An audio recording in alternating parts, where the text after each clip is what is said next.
Well, good evening, everyone. Hello. Hope you are all well. I made it in just the nick of time. I just landed in Milwaukee and scooted on over here to the old homestead. So, yeah, I made it here with about 7 minutes to spare from up there. From way up north up there, as they say. Anyway, good to be here with all of you. And moment of Zen. Okay, centered, ready to go.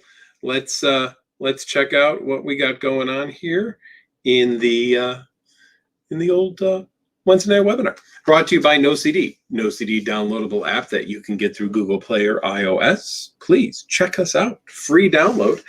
And, teletherapy available. Lots of places. We're in the UK, Australia, Canada, maybe you've heard of it. Our friends to the way up north. And also home of the greatest band ever in the world, Rush. And right here in the good old US of A as well. So, and lots of work on getting more and more insurance companies to cover us here in the US as well, too. So our first question tonight, Lori says, my daughter's OCD tells her she may have done something to make others nervous or uncomfortable. How do I talk to her about this? I know I can't argue with OCD. Well, good. Thanks, Lori. Good question to start off with. You're right that arguing with it is not going to really get you anywhere, nor will probably giving tons of reassurance to your daughter that she hasn't done anything to make people nervous or uncomfortable. This sounds a bit of a moral scrupulosity kind of issue actually for your daughter, where there's a fear that what if I have done something to wrong someone, to make somebody feel uncomfortable, to done something ethically or morally not so great, right? And so when we're plagued with moral scrupulosity, of course, we want everyone to tell us that all will be fine and everything will be okay, and that we didn't do anything that was bad or wrong or uncomfortable, causing or anything of that nature. So the hardest part, Lori, is to sit with your daughter and say, you know what?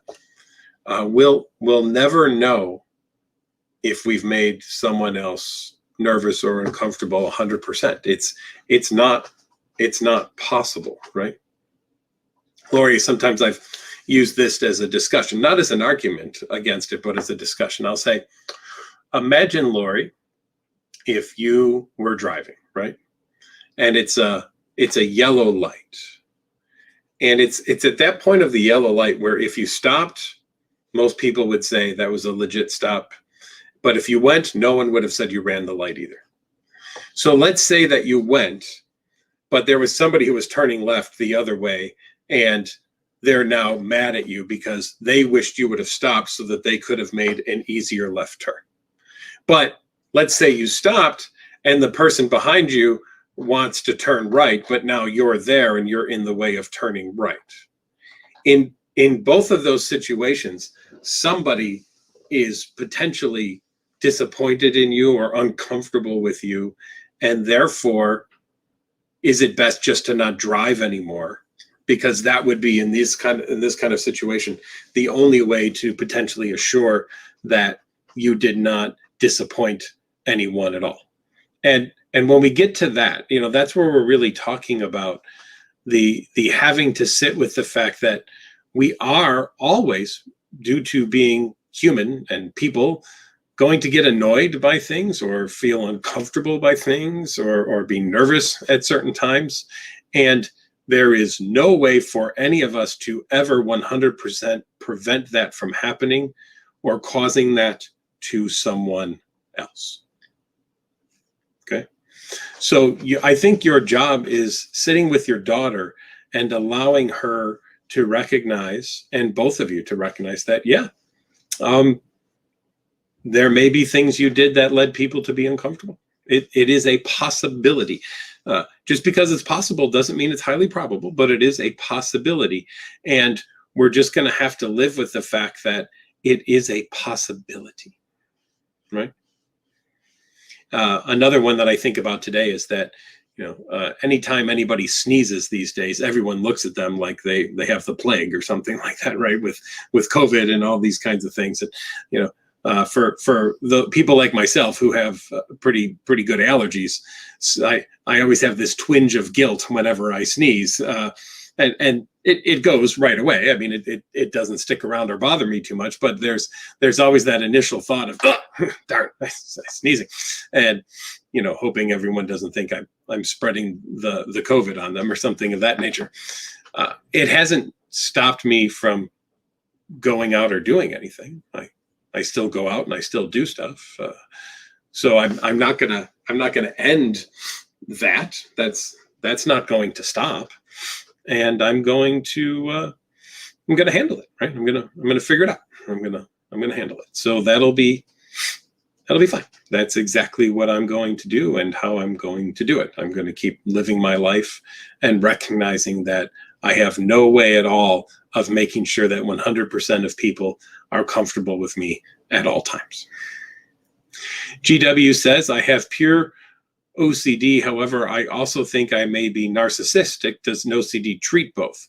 Well, what I would say first, if you think something, it never hurts to have an evaluation to see if there's something actually there. And then we can make some decisions around treatment. And while we may not treat narcissism, if we find someone who does, we can work in conjunction so that you have potentially two specialists working with you to help you with that kind of situation. So that could work just fine. Debbie says she's been trying to get her 14-year-old daughter into treatment for almost 2 years, but she refuses all attempts, as well as participating in school, etc. What can you do to make her want to get help? Debbie, there may not be a lot that you can do to get her to want to get help, but there may be things that you can do to motivate her to get help. I would take a look, Debbie, at all of the types of accommodations that you're doing. And in fact, this is something that I would encourage you, Debbie, to potentially reach out to OCD, because we're going to now start to do consultations with families about these types of situations. And they don't have to be just one time. They can be some ongoing work that we do with people to help them figure out, how do you motivate a family member into treatment? So Debbie, one of the things might be taking a look at how many accommodations you make for your daughter's OCD, how many safety behaviors you may provide to your daughter and her OCD, and working with you on starting to decrease those so that OCD isn't so comfortable in the home anymore. Because, once OCD moves in, it's a squatter, right? I mean, OCD is a squatter. OCD just moves right on in and says, hey, this is my house now.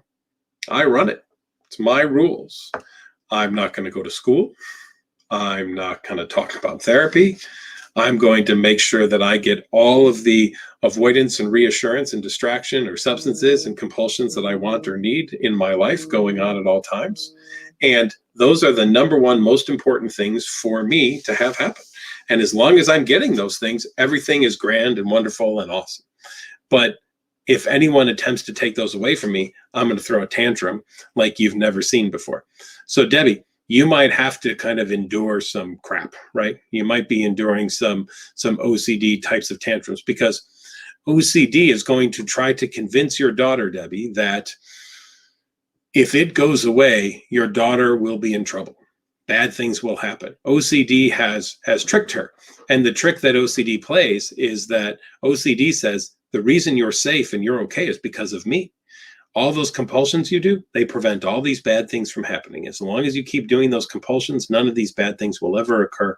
So please just follow along with me and do everything that I want you to do.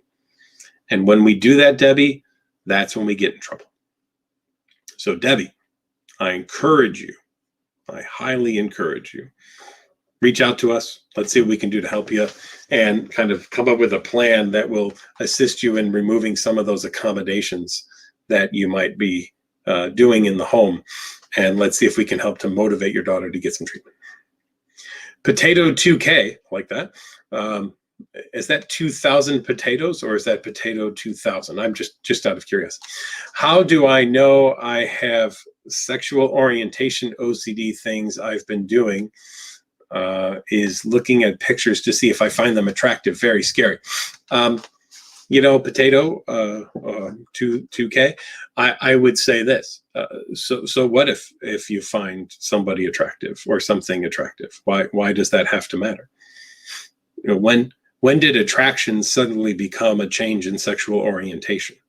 Just because somebody is found to be handsome or pretty or beautiful or debonair or dashing or whatever the word might be that we choose, why does that have to threaten the orientation that we have as a person? I don't understand why it's a big deal in those types of situations to potentially find somebody attractive. So what I would do is I would recognize that in looking at the pictures, it's not about being scared of the fact that you might find somebody to be attractive. It's about recognizing that you can handle if you think someone is attractive, no matter who they are or what they are or anything of that nature, and that doesn't have to have any threat to your orientation whatsoever. Okay. I hope that helps. Eva says, can children get OCD by living with a parent with OCD? I have a son who has been getting intrusive thoughts and I'm feeling guilty. It's because of me. Well, Eva, we do know this. We know that genetically speaking, your son has a higher chance of developing OCD because there is OCD in the family. So we know that. So here's the part that I'm not a fan of, blaming oneself for the fact that your child has OCD. What I would do is, instead of feeling guilty about it, I would say, get your son into working with a therapist right now so that if there are some potential intrusive thoughts that are coming on, you start right away in teaching your son how to deal with those things so that those things don't grow over time and become a full-blown issue for him. And I would like you to make sure that you reach out to someone. If it's no CD, fantastic. We do work with children and adolescents. If it's someone else who specializes in OCD and exposure and response prevention therapy, awesome. That's great. But make sure that you get your son the help that he needs so that these intrusive thoughts don't have to be very interfering in his life. That would be my suggestion. All right, my usual jump there that happens. There we go.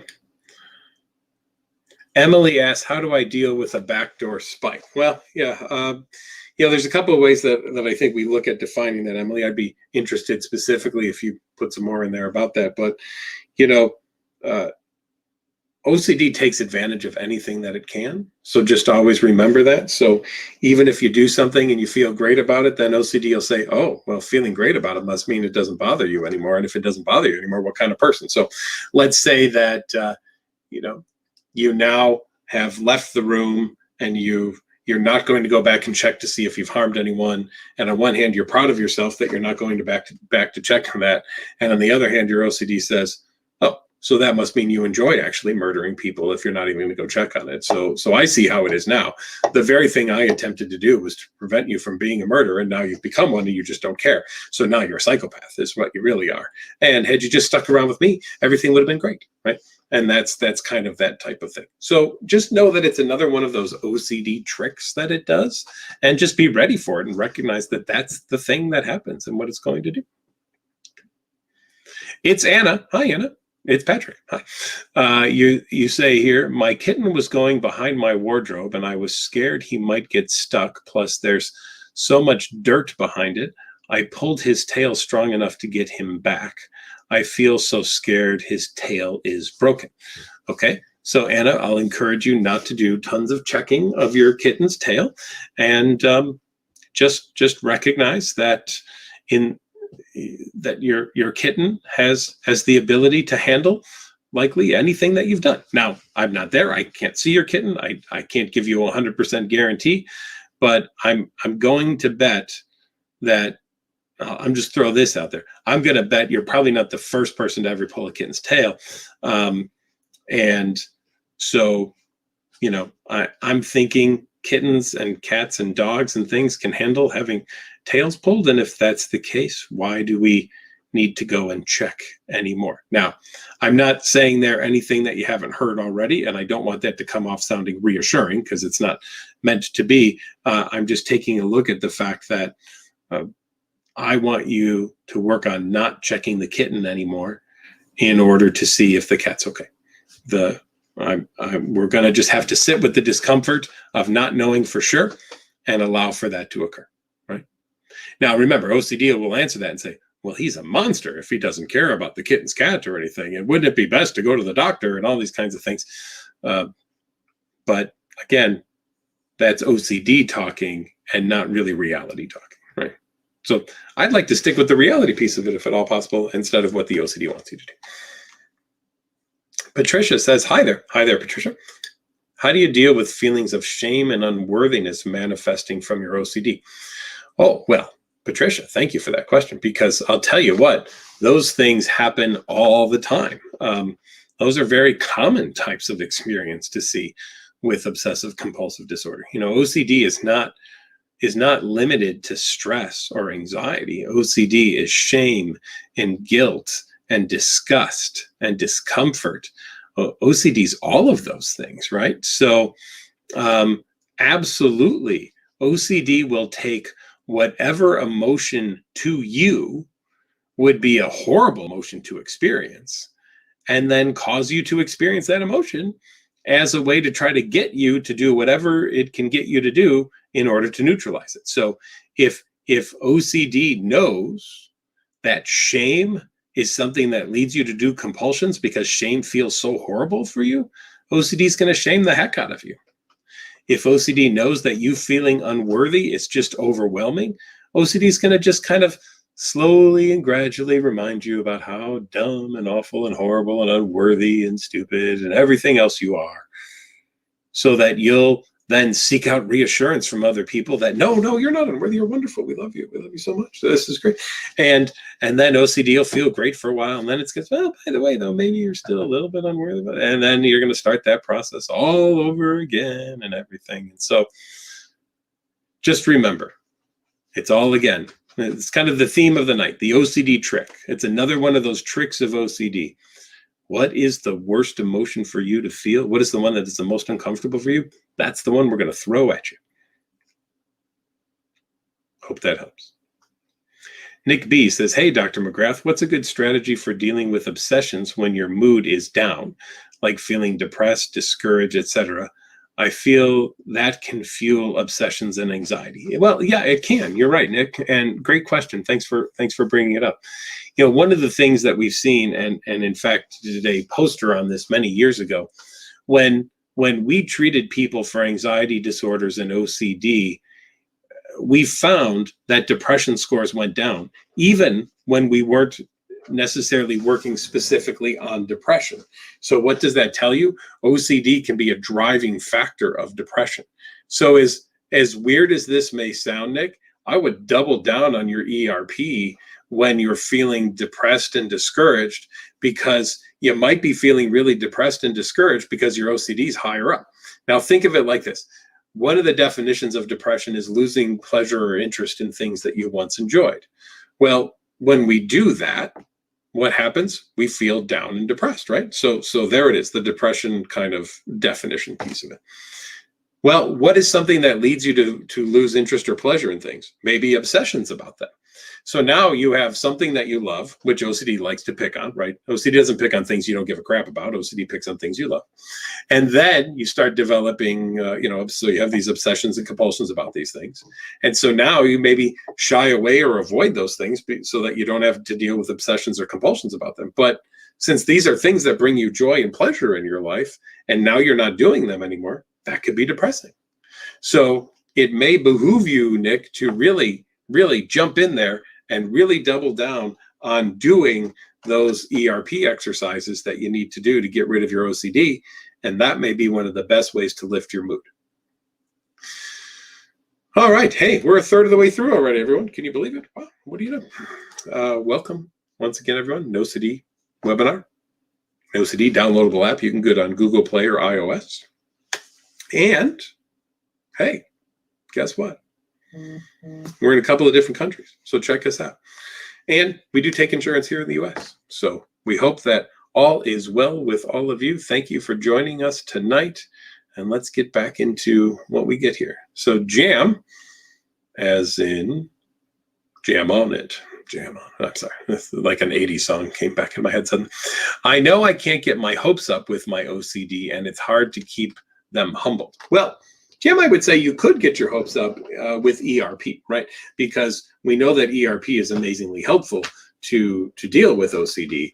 And what I want you to recognize is that if OCD tries to keep you humbled all the time and not get your hopes up about anything, it can be kind of a tough life to live in some ways. Now, I say that there's a lot of discussion about that, right?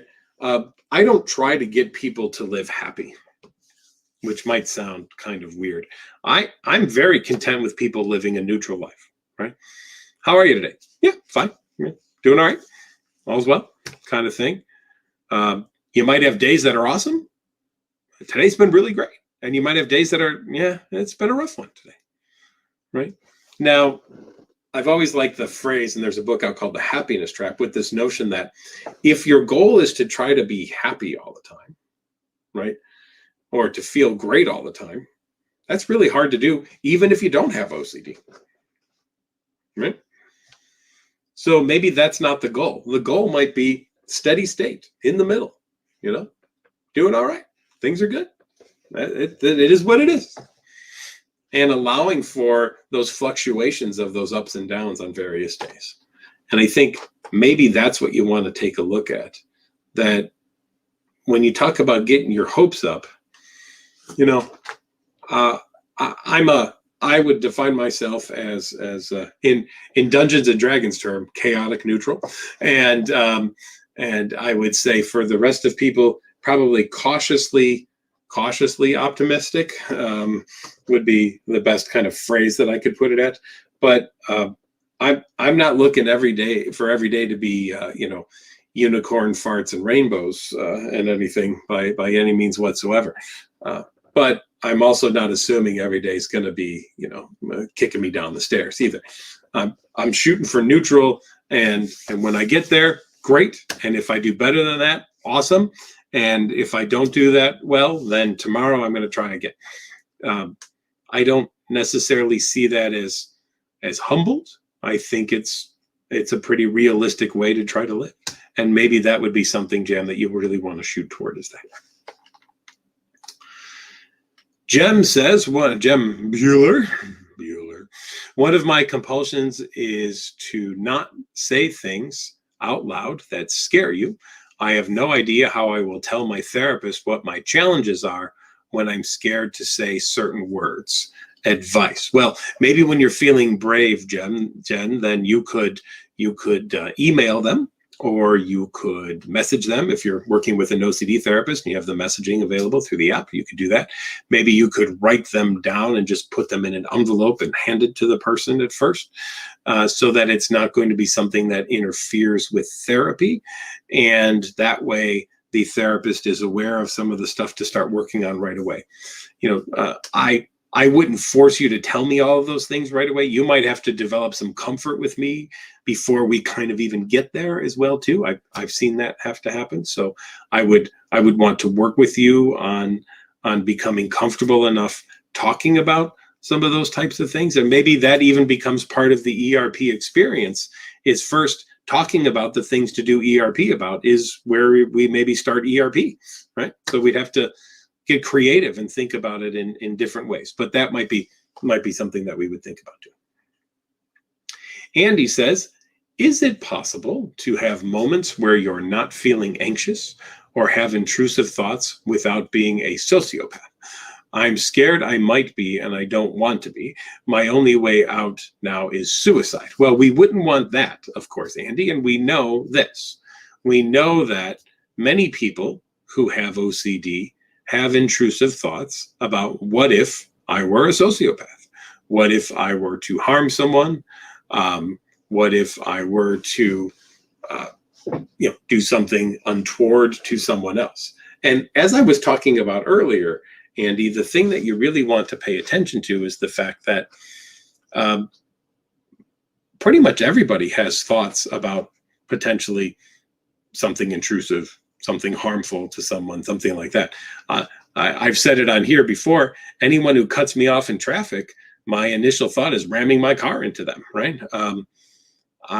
I don't know if we would consider that sociopathic. I just call that an intrusive thought that pops into my head. It has never stopped me from driving or doing anything of that nature. I recognize it as just an intrusive thought, and it's something that kind of escapes and goes on.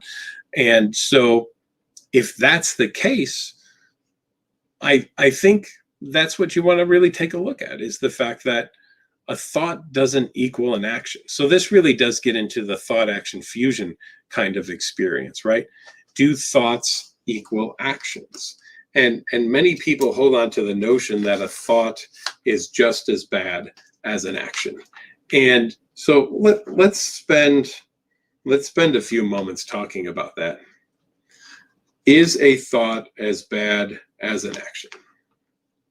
I want all of you to think about it for a moment.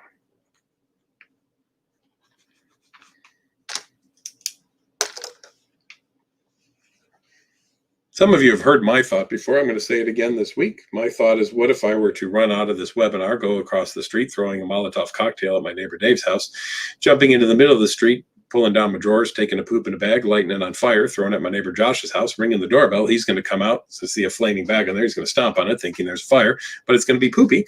And then he's going to get poop on his shoe. That's going to be funny. I'm just going to laugh at him. And then on the way home, I'm going to shoot some geese that are flying over, and then I'm going to come back to the webinar. Now, that's a lot of intrusive thoughts right there. Some people might say that could sound sociopathic. I'm not scared of those thoughts at all, right? Is there a chance that I could do all of those things? 100% absolutely yes, there is a chance that I could do those things. It is a possibility. I'd consider the probability to be low personally, but I am not without the opportunity to do such a thing. And therefore, I hope that serves as a good example, Andy, that we can live with whatever thoughts or images or urges pop into our head. And we don't have to go to extreme measures of wanting to harm ourselves or anything of that nature, because ERP, exposure and response prevention, teaches us how to handle the very things that we are afraid of and sit with them and recognize that they can be there without having to do anything about them. They don't have to have any actual meaning whatsoever, right? I don't for a second believe that my thoughts have to have lots of meaning to them. They are weird, random things. Plus, I've treated enough people with OCD that I've pretty much absorbed all of the intrusive thoughts of anybody I've ever treated. So I guarantee if I'm ever standing next to any of you at, say, a conference, if you come to the OCD Foundation conference and we're on an escalator or a stair, I will think about throwing you down the escalator or the stair. Why? Because I've treated so many people who have that fear that now I can't get on a staircase or an escalator without that thought popping in my head. So I'm not at all afraid of that thought, and I don't see it as a bad thing that thought occurs. I recognize it as it just kind of is what it is, right? It's just a thought. It's just the way things are. And I can have a thought or an image or an urge, and there's nothing wrong with having a thought or an image or an urge. That's all that they are. They are thoughts, images, and urges. That's it. Okay. So hopefully y'all kind of recognize that, and I hope that really gets through to you, Andy. But Andy, if you do get to a point that you're thinking about harming yourself, please call 911. Go to your nearest emergency room. Though many people with OCD contemplate wanting to harm themselves, there is great treatment available, and it isn't necessary. So it isn't necessary to harm yourself. You can get really, really good help. So. Waylon says, is it possible to have intrusive thoughts that are not related to OCD? Yeah, 100%, absolutely, because everybody has intrusive thoughts in the world. And people who say they don't, I think, are just lying about it. 100%. You can absolutely have intrusive thoughts or images or urges that have nothing to do with OCD whatsoever. Liza says, how do I tell the difference between a false memory and a real one? I don't know that it's about trying to tell the difference between a false memory and a real memory. It's more about recognizing that OCD is going to screw with the whole experience here, and it's going to throw in little doubts and what ifs about things for you as you're dealing with whatever you're dealing with. So, Eliza, could I ever 100% convince you of a memory being 100% true or not true? Probably not, right? I don't believe so. I don't at all believe that would be anything that I could do. So what's the deal then? How do we deal with this? Well, we recognize this. If OCD is leapt onto memories and has led you to start fearing, well, what if this wasn't quite that way? Or what if you did this and you just don't remember it, or all those kinds of things? Part of you is going to have to recognize, I'm going to have to live with the doubts that I have about memories, and that's just the way they are. Now, I personally can talk about a memory that I have. I remember when my grandmother died, the phone rang that morning, and I was in the kitchen, and I answered the phone, and I went into my mom and dad's room, and I said it was my grandfather calling, and my mom jumped out of bed and, got on the phone, and then she put on her, changed out of her pajamas and put on jeans and whatever else she wore, and she ran out of the house. And my mom says, you were sleeping and I answered the phone. So which one of us is correct? I don't know that we're ever going to agree on it, right? I think I'm correct. My mom thinks she's correct. So I don't think we're going to have a real kind of agreement here. And that's okay, right? I'm fine with there being doubt about that experience. And am I 100% confident I'm right? I don't think I'm 100% confident about anything. I'd put myself at 99.9999999. But even for myself, I don't espouse 100% confidence on things, especially like memories. Nor do I need to in order to be functional and live life and all those types of things. But OCD, on the other hand, will come in and say, oh, no, that's not acceptable. You must be 100%. I mean, how could anyone function without 100% knowing for sure about any kind of memory or issue or something of that nature? That's the nature of OCD, right? Telling you that you have to have this 100% thing when that's just simply not the case whatsoever. Samrit says, I have gender-related intrusive thought. I tend to judge thing in gender basis. My whole perspective has changed. I'm a little confused there. It could just be some typing issue or something. But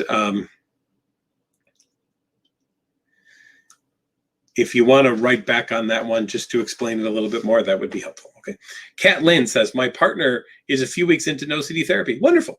Any tips on what I can do to help them and know how if it's actually working? Pure O is mostly internal compulsions. Yes, of course.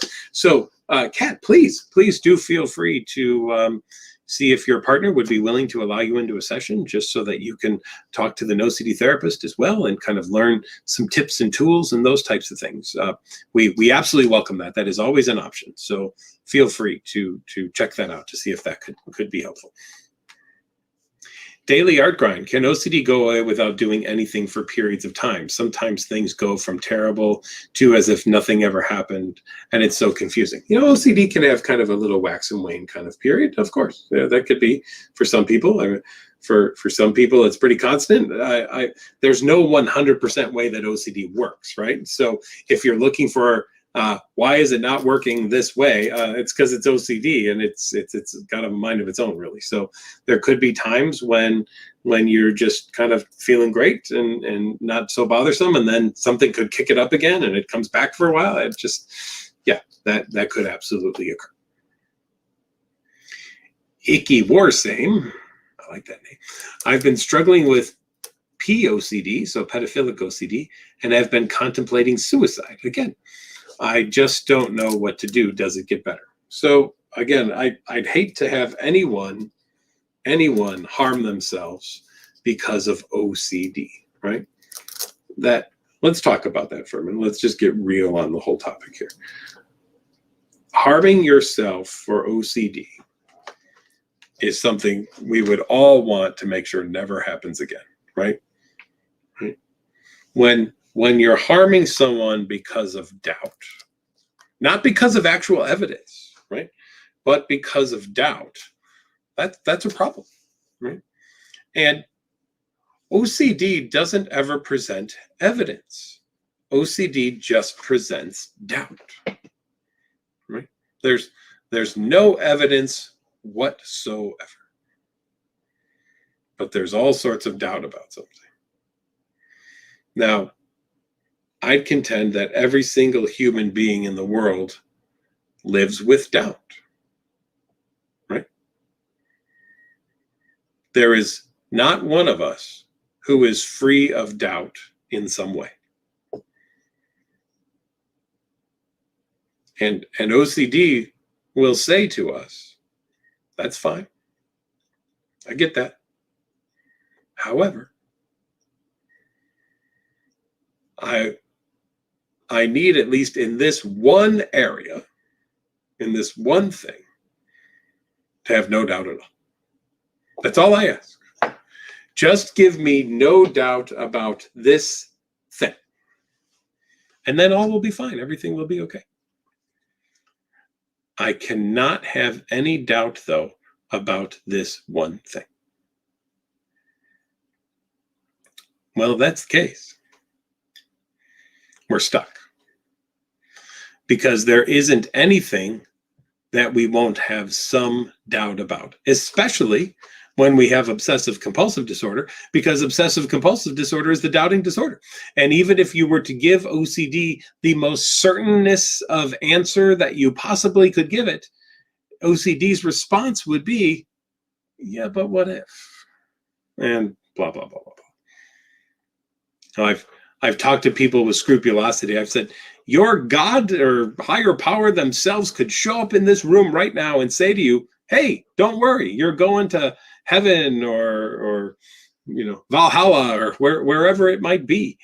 And your response to them would be, are you sure? I mean, really? But what about, So I'm hopeful. I'm really hopeful, Icky, that you reach out for therapy, because POCD is treatable just like any other kind of OCD. It's all treatable, right? Every kind of OCD is treatable. And B, recognize that just because you have doubt about something doesn't mean that you're guilty of something.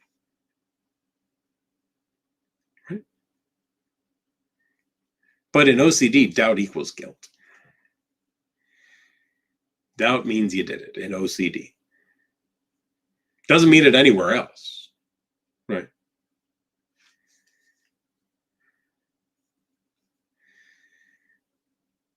OCD proclaims guilt until proven innocent.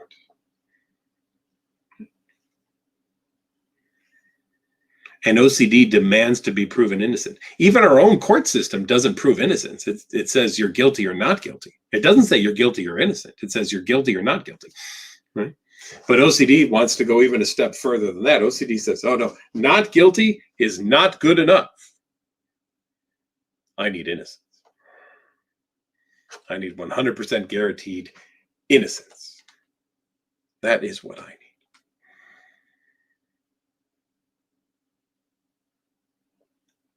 Okay. So, Icky, reach out for therapy. It can be very helpful. Speaking of which, NoCD is there for therapy. NoCD, a downloadable app you can get on Google Play or iOS. Feel free to reach out to us at nocd.com or treatmyocd.com. And we are available for teletherapy in Canada, the UK, Australia, and across the United States as well. Anonymous 100 says, my daughter has been told she needs to have a break from school. Compulsions are coming into school. Day 6 of fluvoxetine. Should I try to work on changing her way of thinking or wait till meds kick in? Well, trying to change her way of thinking isn't probably going to be very helpful, but starting her to do exposure and response prevention therapy would be. And that is the way you try to change somebody's thinking.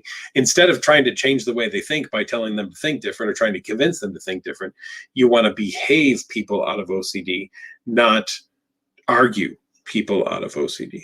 Right? I've never talked anyone out of OCD. I've behaved people out of OCD, but I've never talked anyone out of OCD.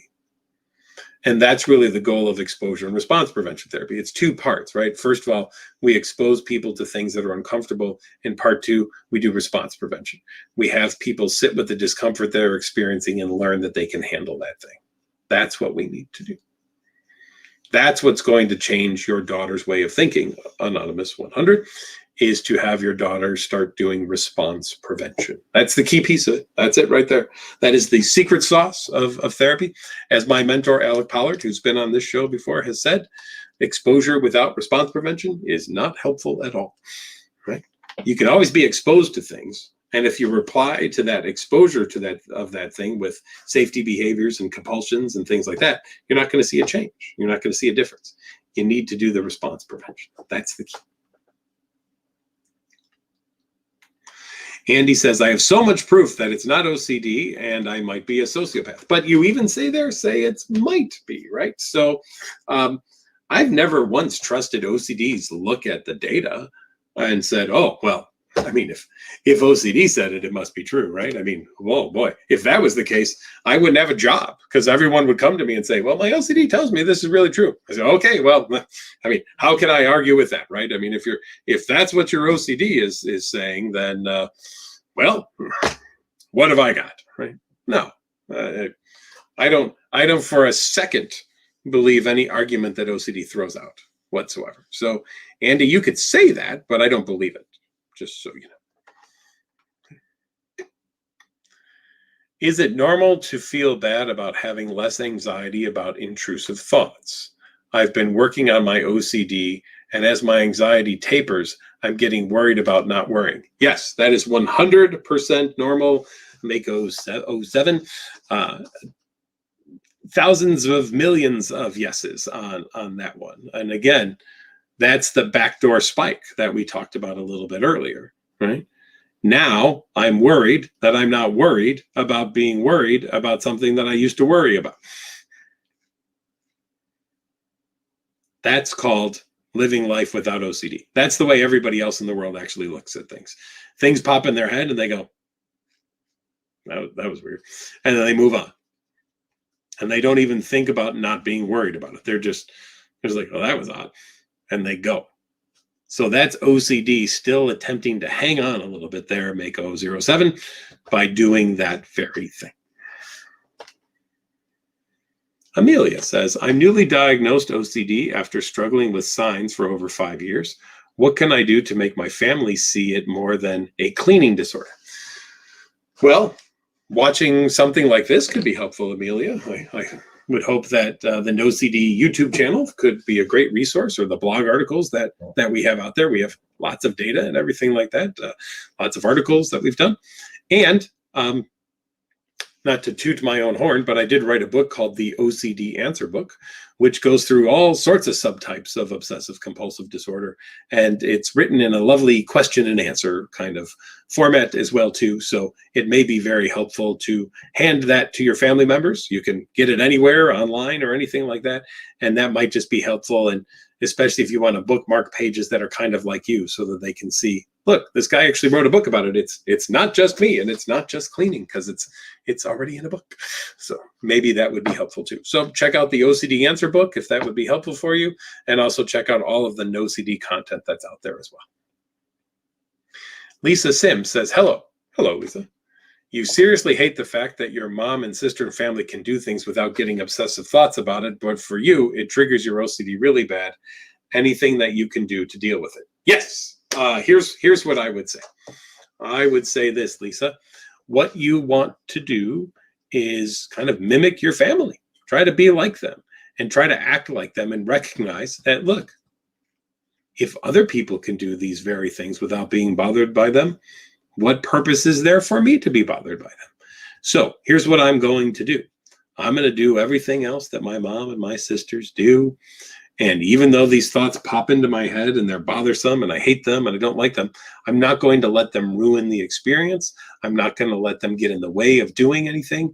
I'm just going to go and I'm going to live my life. I'm going to do my thing. And that's the thing that I'm going to do. Right? And see what happens when you try that. Right? It may take a bit of time for those thoughts to kind of disappear. So be ready for that. Be ready for that ride, right? It might take a little bit of time, but that's okay. There's nothing wrong with that, right? There's nothing wrong with that. Allow for that to occur. And allow for your OCD to eventually fade away into the background. It doesn't go away overnight. Allow for it to fade away. Do your exposure and response prevention exercises. Jam talks about needing to realize that self-injury is also not a way to deal with compulsions. You're right. You know, one of the things we see, and sometimes people do this, is self-injury has been a way that people try to distract themselves from some of their compulsions, right? And we want people to really sit with the discomfort that compulsions bring about without doing anything to distract from that, and learn how to handle it without needing those distractions. Because when you do distractions, those, again, are immediately gratifying types of things. And we want to eliminate the immediately gratifying things. And we want people to learn that they can handle being uncomfortable. That's the whole goal. Learning that you can handle being uncomfortable. Once you learn that you can handle being uncomfortable, you're not going to be so uncomfortable anymore, because now you know that you can handle it. So that's a big key thing. Hope that helps. That's a good takeaway for you. All right. Elizabeth says, I feel great. Right. Awesome. You've been in NoCD for 6 months. Great. Let's see. The thing that you still have a hard time with is the feeling because you thought it's too late and I'll do something awful. I guess I'm a little confused on that thought, what that is. I have a hard time with is the feeling because I thought it's too late and I'll do something awful. I don't know what you mean there, Elizabeth. So if you could kind of get back to me on that one, that would be helpful. Another Elizabeth says, I've never had a problem till my beloved Chihuahua died after touching, smelling, smiling, living with you for 17 years. Then you started scraping your scalp and you can't seem to stop even though you want to. So maybe like a body focused repetitive behavior, a BFRB. And, you know, Elizabeth, I don't know, but maybe you were so used to petting your Chihuahua that, you know, you kind of, that was your thing. And in some ways it might've been a distraction from doing that with your scalp. And now that the dog's not there, now you're doing it to yourself. There is a really good therapy called habit reversal therapy that some of our NoCD therapists are getting trained in. Some have the training already, and we're continuing to do the training with our network of therapists. So if you're interested, reach out to NoCD and see if we can help you with some of our habit reversal therapy as well. Rika says, I feel I'm troubling my family with my OCD rules that they have to follow. They can't have their normal lives back. I feel like I want to leave them, then they will be okay. Or I got a better idea. Instead of leaving your family and them being better, because frankly, if you've read Stephen Smith's story, our CEO and our founder of NoCD, he felt the same way. And a therapist even said to him, I think you need to leave your family, right? And then he just got in the car and he drove, and it was very difficult experience. So Rika, instead of leaving your family, why don't you leave your OCD? I think that would be the best thing to leave, is your obsessive compulsive disorder. Now, obviously, everywhere you go, your brain goes, so we can't literally leave it because it's going to be with you. But you don't have to pay attention to it, Rika. And what if you decided, what's more important, my family feeling good or my OCD feeling good? And if you think that your family feeling good is more important than your OCD feeling good, then it's time to start living the values life of what does your family want? What do they want in their home? How do they want to live? And starting to live that way instead of living according to what does OCD want everyone to do? Because it turns out OCD is the most important thing in my life and not my family. I mean, when your entire family is kind of living according to the values of OCD, OCD is in charge of the household. OCD is the a numero uno, the most important thing in the home. And what we want to do is switch that around so that OCD is not the most important thing in the home, that the happiness or welfare of your family becomes the most important thing in your home. And that's what you're really going to focus on. Elizabeth S. I assume to sit with this thought just as much as the others. So frustrating. Oh, maybe that kind of... yeah, I'm still a little confused. I'm a little bit, so I'm sorry. Pudding cake. How do we deal with OCD when going through a health crisis? Have movement disorder symptoms 2 months until see a neuro, and trying to not let my brain tell me it's something life-altering, threatening. Ah, thank you, Pudding Cakes. That's a great one. You know, OCD is really, really opportunistic, right? So if there's anything that's a stressor going on, OCD is going to jump on that thing and try to take advantage of it as a way to give it more power and more things to focus on. So if now there's some movement symptoms that are going on and you've got to sit there and wait, just recognize that OCD has never once jumped to the best case scenario and said, hey, you know what, probably just a benign family twitch or something like that. No, OCD always jumps to the worst case scenario and says, hey, ALS, MS, Parkinson's, you know, what let's throw like the potentially worst diagnoses that it can at you and get you to worry about what if, right? Remember our not so favorite phrase in the world, the what if phrase, right? What if it's this and what if it's that? And here's the thing, while it could be those things, I'm not saying those things are not possible, and you might not like to hear that, but I don't know. I don't have the crystal ball in front of me. I left it on the airplane, so now I don't have it at all, and I'll probably never get it back. So I've lost my crystal ball. But it also doesn't mean that just because we think about it as potentially being the worst case scenario, that it's going to be the worst case scenario. And Pudding Cakes, I would say this: if someone else was experiencing this, what would you say to them? How would you comfort them? And that's what I want you to do to yourself as well, too.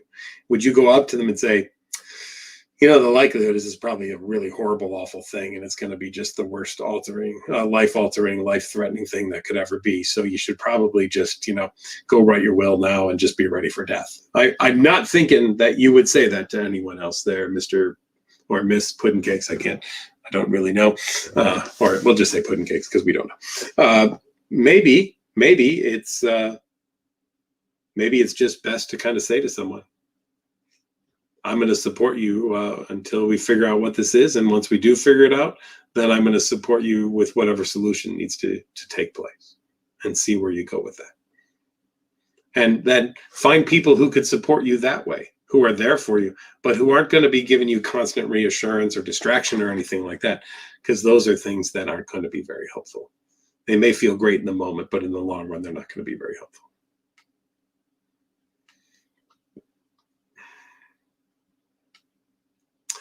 Anonymous 100 again says, my daughter also thinks she's experienced trauma by reading The Crucible, and all associations she makes are linked to this, like scrupulous religious OCD. How can I convince her it's OCD?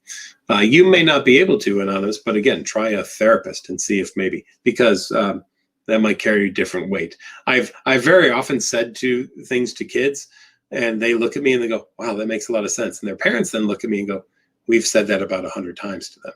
And I always look at the parents and just kind of smile and say, well, you know, you're an idiot and I'm a doctor, right? And then they laugh because then they get my joke here that no kid will think their parent knows anything, but maybe when they hear it from a doctor or a therapist or something like that, then suddenly it has all the power and makes all the sense in the world. So the parents appreciate that ice-breaking moment, and the kid usually laughs a little bit as well too. And we all kind of start getting along and say, all right, let's figure out how to work together, everybody, and work on this, right? Nathan says, what would ERP look like for being anxious about parallel parking? Well, I'd set up a couple of cones and I'd have you practice doing parallel parking somewhere. Usually, find an empty lot somewhere, put up a couple of cones, and practice your parallel parking with it, right? And then after you've really kind of worked on mastering it that way, then go out to a side street somewhere that doesn't have a lot of business on it and practice there, and then go to busier and busier streets where you'll have to practice parallel parking. So I think you could really do that really well. Nathan, good luck with that. Let us know how the parallel parking goes, by the way. Ariel says, OCD thoughts about sending someone to hell for doing something here. Not religious anymore, but freezes me almost every time. Great point, Ariel. And something that's near and dear to my heart, working with people who are not religious, who still have moral or ethical or religious scrupulous concerns, right?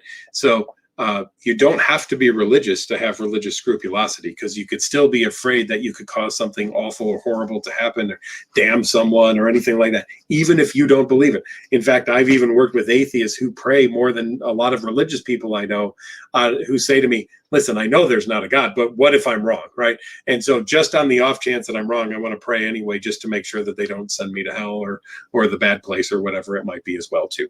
So we get a lot of that, and it is actually a significant problem. And I've recently joined on a task force about scrupulosity, and am kind of writing the article because I've treated a lot of this about people who don't have a faith in something, who still experience a lot of religious kind of concerns and scrupulous issues as well too. All right, Jose says, how do you deal with driving anxiety with OCD? I have a driving anxiety and feel like my driving anxiety has increased more than usual. Feel like all my exposures with driving are done during the week. Well, I would say driving would be every day, Jose. You got to really make sure that you're putting yourself out there and doing driving, developing a hierarchy around driving, whatever that would be. And recognize that teletherapy can be very helpful with that right now, because your therapist can be right there in the car with you doing some of the work as well. So I think that it would be really, really helpful if that's the case to make sure that you include driving in some of the potential teletherapy that you might be doing. And by the way, hey, NoCD does teletherapy. What do you know? So if any of you are out there looking for teletherapy, we are across the United States. We are in Canada. We are in Australia. We are in the UK as well too. And someone liked that. They gave me a big smiley face. Thanks a lot. Anyway, well, everyone, it has been a joy once again to spend a bunch of time with all of you. Just beware, this is the season for all sorts of OCD walks going on. So the International OCD Foundation is doing the walks. NoCD, the big sponsor of the walks, very exciting as well too. So please get out there and help raise funds and awareness for OCD and OCD research. And there'll be walks going all over the country, so you can check it out online to see where a walk might be happening near you. And hopefully you'll get out there and really let's help break that stigma of obsessive compulsive disorder as well too. It's been a joy, everyone. Thank you for joining me tonight. Always good to see all of you virtually. And we'll check you out again next week.